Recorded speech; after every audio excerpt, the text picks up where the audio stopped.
diuen que la vida són 4 dies. Aprofita el cap de setmana a Ràdio 9.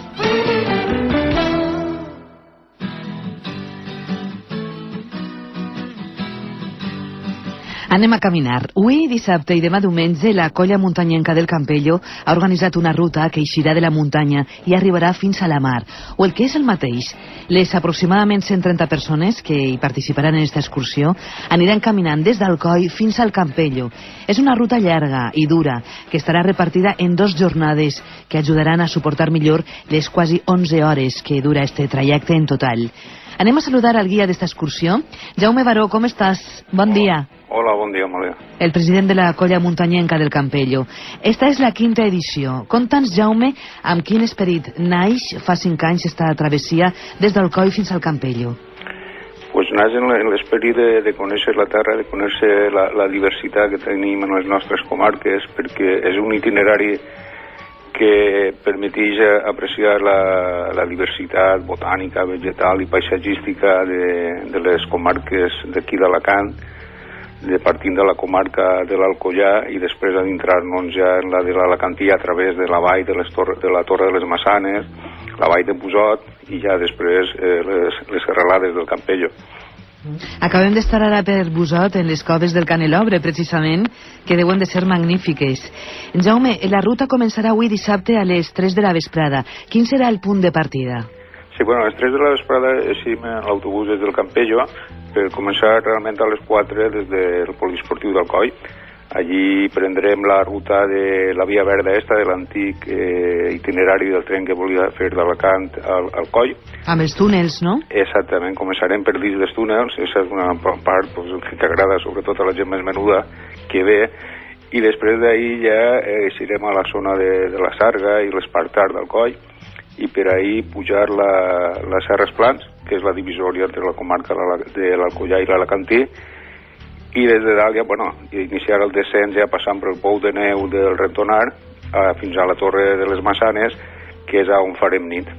La Torre de Massanes està a la comarca de l'Alacantí, amb vora 700 habitants, i està situat en un punt intermedi entre Alacant, Alcoi i Benidorm.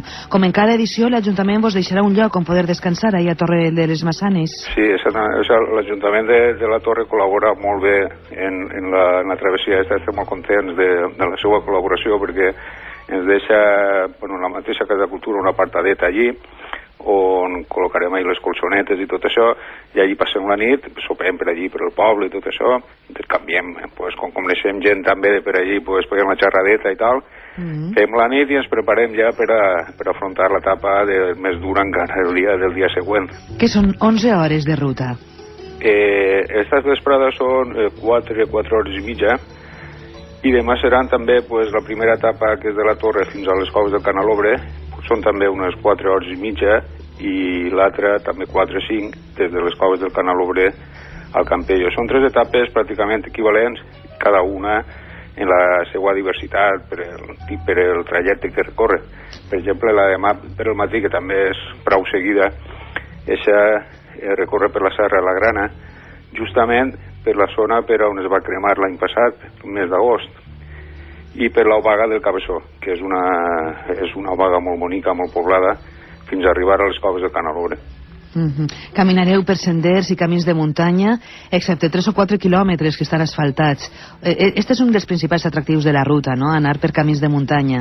Sí, exactament, perquè l'asfalt, en aquest tipus d'itineraris, l'asfalt no agrada, no? Quan vas a fer excursionisme de muntanya, l'asfalt no agrada, es fa pesat, i el bonic és això, en trobar aquests itineraris, camins, senders, que són amagadets, tranquil·lets, i que te permeteixen conèixer coses que si no és així, si no és trepitjant-les, no les coneixeries.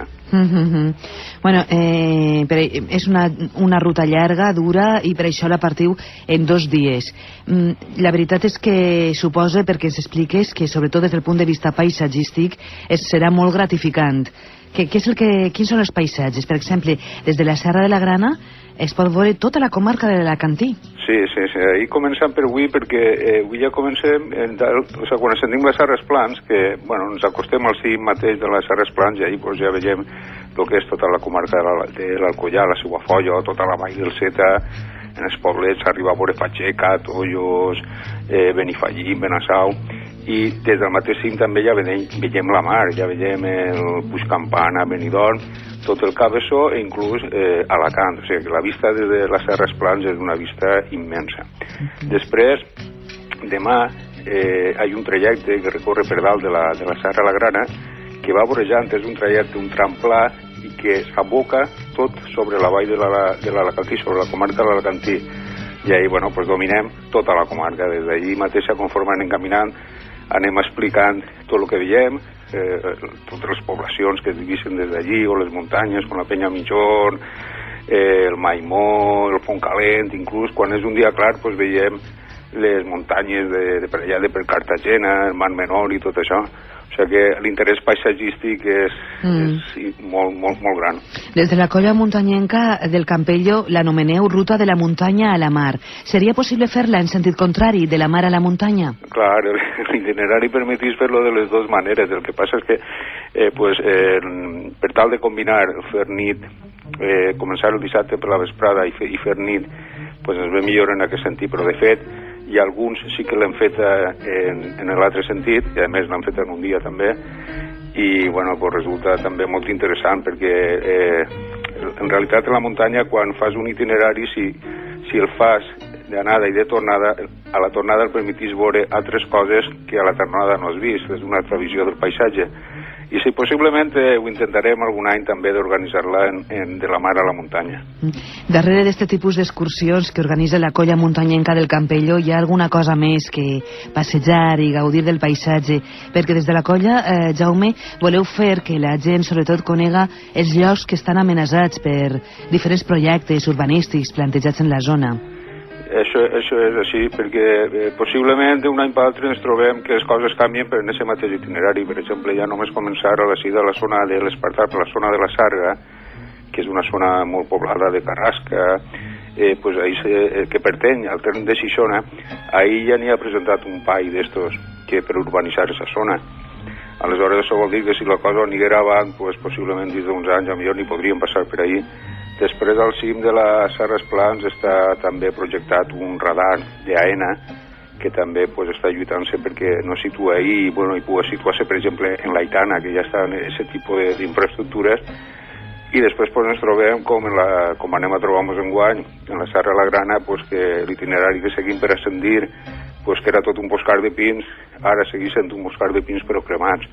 És a dir que ara vas veient com va canviant la cosa, també per la zona del Cabeçó, pues, abans veiem l'impacte de la pedrera del Cabeçonet, pues ara en veiem un altre costat, que la pedrera dels Picalons, que està pues, destrossant també la muntanya. Ahí ens permet també apreciar tot el que està fent en el nostre territori i i prendre consciència de la necessitat de tots nosaltres d'involucrar-nos una mica en la defensa d'aquest patrimoni natural que a poc anem perdent. Jaume Baró, bona ruta, molt bon treball el que feu des de la colla muntanyenca del Campello, i una cosa molt important, van a participar unes 130 persones, no?, en esta excursió?